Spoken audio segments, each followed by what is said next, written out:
Yes, welcome everybody to my channel of Easy Maths, the way of life. This is my channel. We will talk about functions today. Right. In my last video of functions, I discussed broadly what is a relation, function, and what is the connectivity between these two terminology in our mathematics. Right. Now, today I'll talk more about functions because I told you it is very important topic for our higher studies like in differential calculus, integral calculus, or any sort of studies you want to do in higher mathematics. Function is the basis or the gateway to that subject. Now in function, we say function and relations are related, but all relations are not function. All relations are not function. You have to note these things very carefully. All relations are not function. Then what type of relations are functions? There are particular types of relation which we call as function.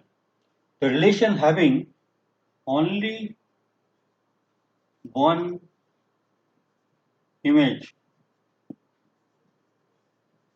is function. And we explain what is image and what is pre-image. Relation or function always happens between two sets. It cannot happen singly along its own set. So we need two types of set or two types of group of things to relate to each other. When we call this as X elements, this as Y element, if the elements of this set are related to elements of this set, then we can say there is a relation, and particularly when elements have got one image only, it becomes a function. So it goes like this, or it may have like this. So this type of connectivity is called a function. What is this side of elements called? X type of element. We write normally as a relation, we write relation is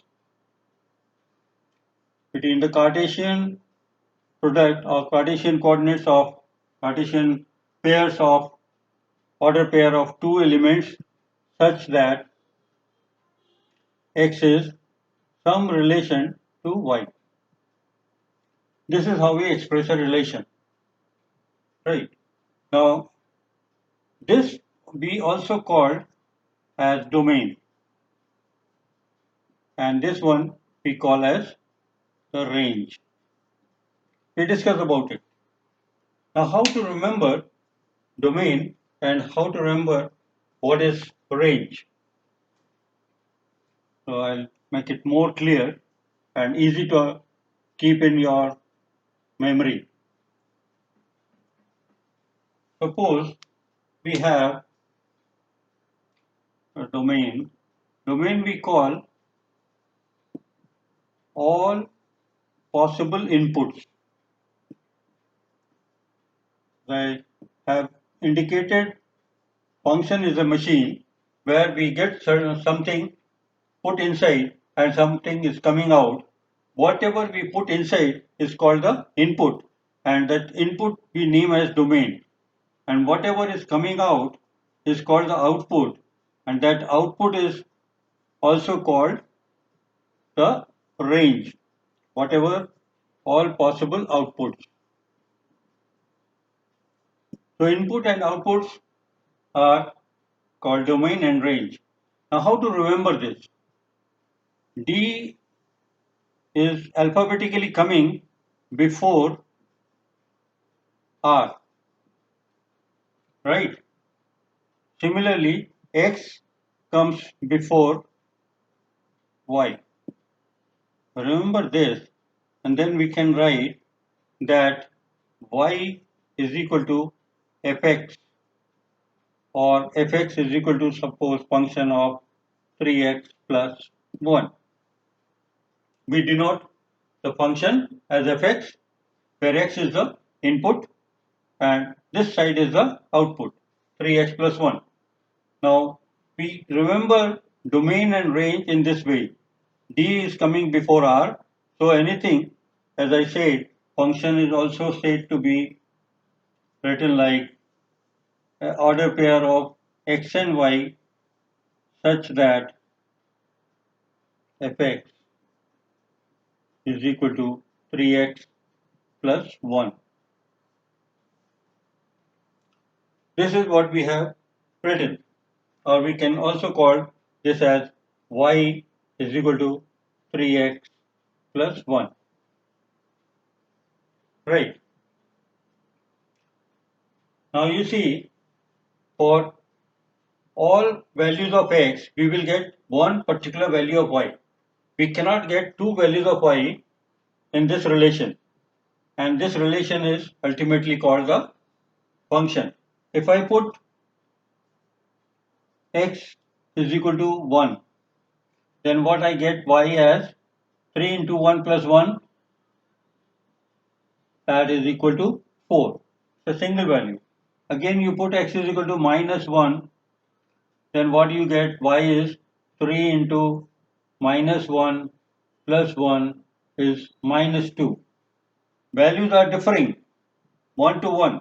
X is 1, y is 4, x is minus 1, y is minus 2, but they do not have two values of y for one single value of x. Right. So this is one way of understanding the domain and range. Now we have some constraints. What are the limitations for writing the domains and functions? Range. Constraints, I tell you, constraints is where we cannot directly get the answers. Constraints for writing the domain. Constraints for domain, I say. If we have a function fx is given as 1 over x minus 2. This is also a function which is written as fx is equal to 1 over x minus 2. Now, if it is a function of real to real, I am writing real to real like this, double line, vertical line for R, because single line R is called the relation.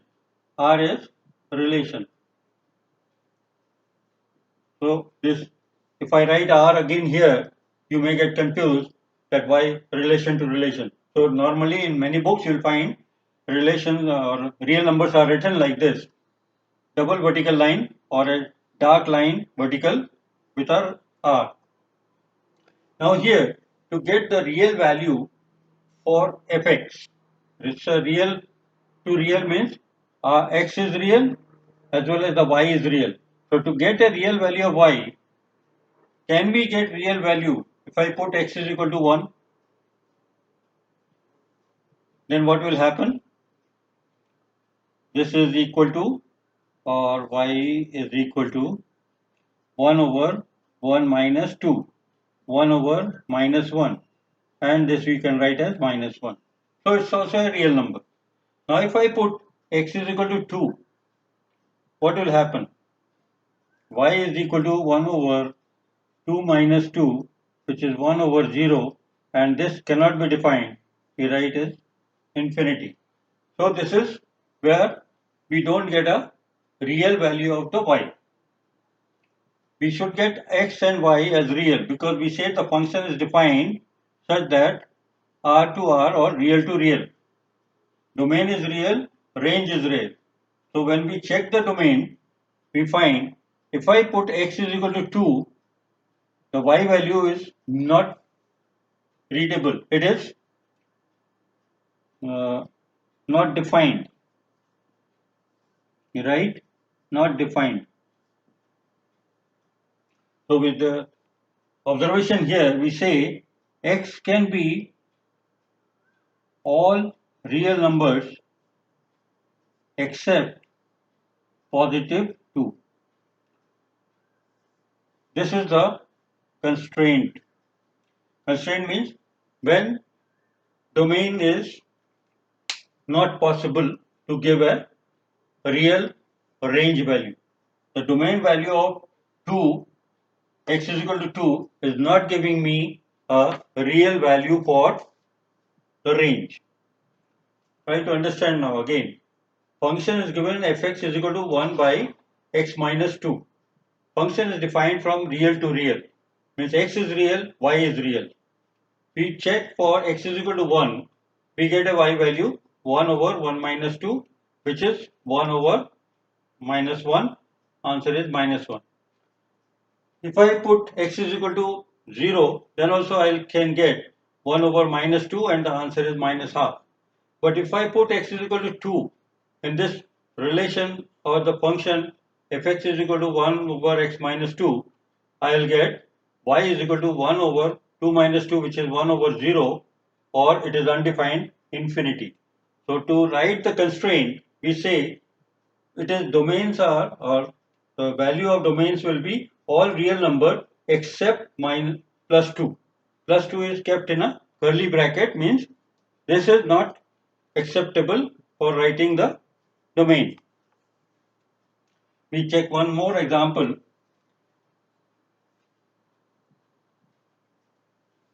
For the fx, a different type. Suppose now the fx is given as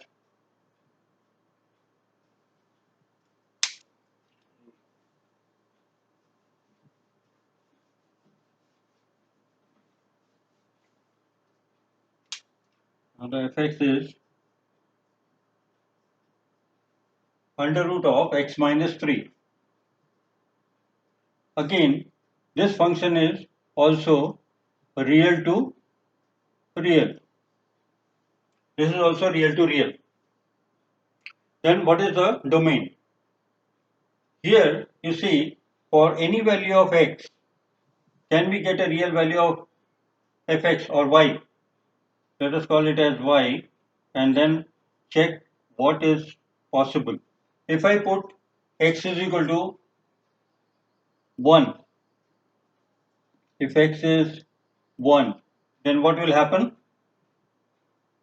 Y is equal to root over 1 minus 3, which is root over minus 2. But root over minus 2 is not a real number. You have read the complex number, you can write this as root of minus 1 into root of 2. As per the third, I can break this root minus 2 as root minus 1 into root 2. And we know root minus 1 is the imaginary number I into root 2. As soon as the I comes, it is no more a real number. It becomes a complex number. Complex number is not allowed here. But there is a value of y which is not a real. So we say it is not giving me a real value. Similarly, if I put 2, then again I get minus 1.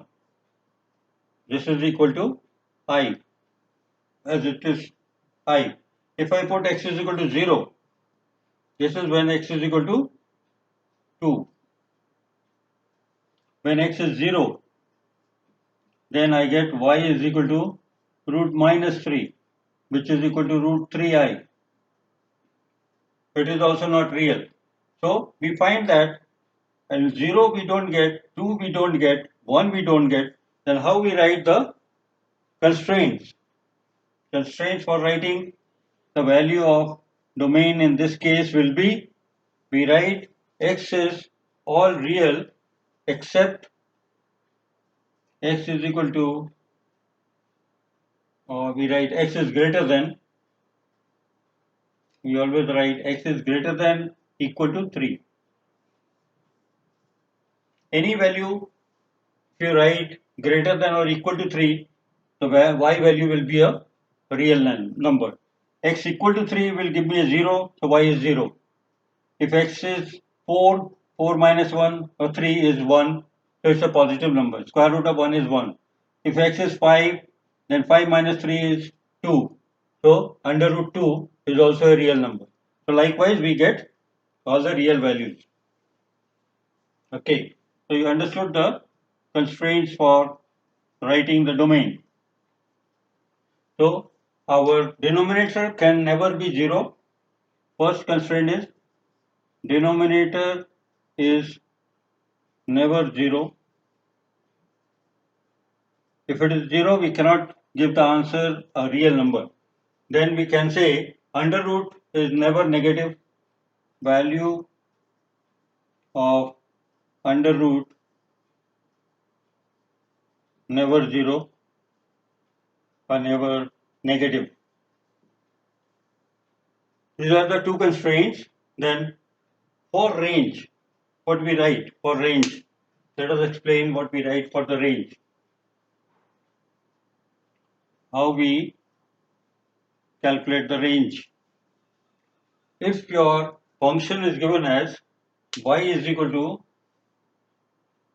if fx is equal to x square plus 1, or we can also say y is equal to x square plus 1. Right.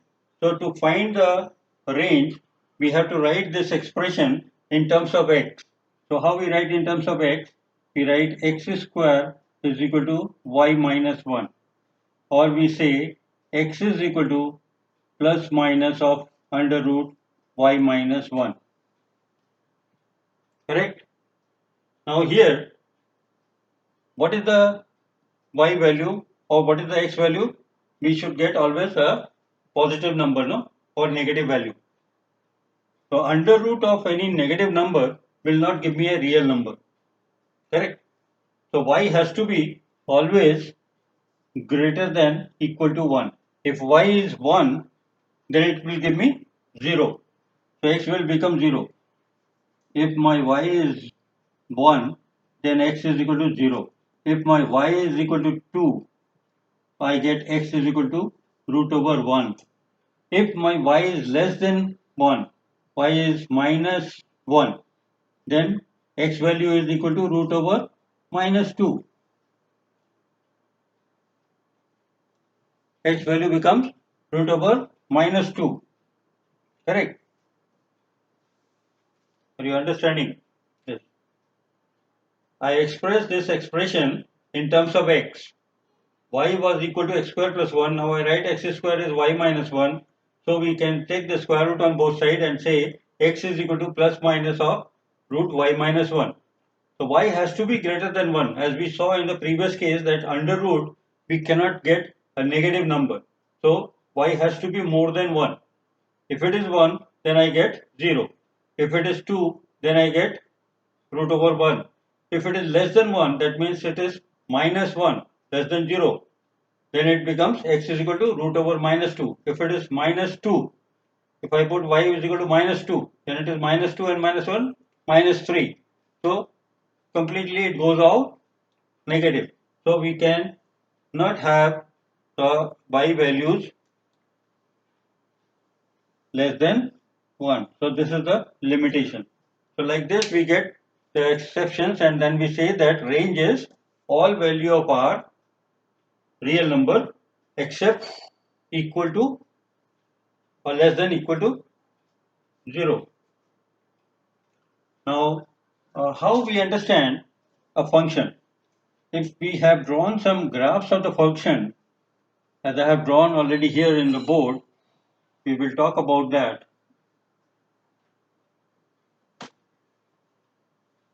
You get sets of x and y value, and accordingly you can plot the graph. If we have plotted the graph like this, then we can check the feasibility of the function, whether this is a function or not, can be checked by vertical line. The test of vertical line. This is called vertical line test. What we do here in vertical line test, we draw vertical line on this graph, means lines from such that they are perpendicular to the x-axis. And if these vertical lines cut the graph at one point, only one point here, then it is called a function. So we call this as a function, and this is yes. It is correct because any vertical line drawn across this domain of the graph, we get intersection one point. Now look at the second figure. If I draw a vertical line like this, parallel to the y-axis or perpendicular to x-axis, we find it has two intersections. Each line is cutting at 2 points. Right? Whenever it is a 2-point cutting, we say it is not a function. And it is not a function. Now coming to the third one. You see, if I draw vertical lines here, here, here, here, they are cutting at 1 point, right? But if I draw here on the vertical portion of the line from say A to B, which the graph itself was vertical, then you get enormous number of vertical points. So this is not a function. No. What happens in the figure 4th? This figure again we find very apparently this is throughout a intersection of 1 point. Only 1 point we get, right? We get only 1 point by a vertical section, then it becomes a function. This is also a function. What is happening here? So right hand side opening parabola. If you draw vertical line like this, any point, it is cutting at 2 points on the curve. So it is not a function. No. What is happening here? If it is facing down, the same parabola or parabola family curve, if it is facing downward, if it is facing upward, it is cutting at only 1 point. So it is a function.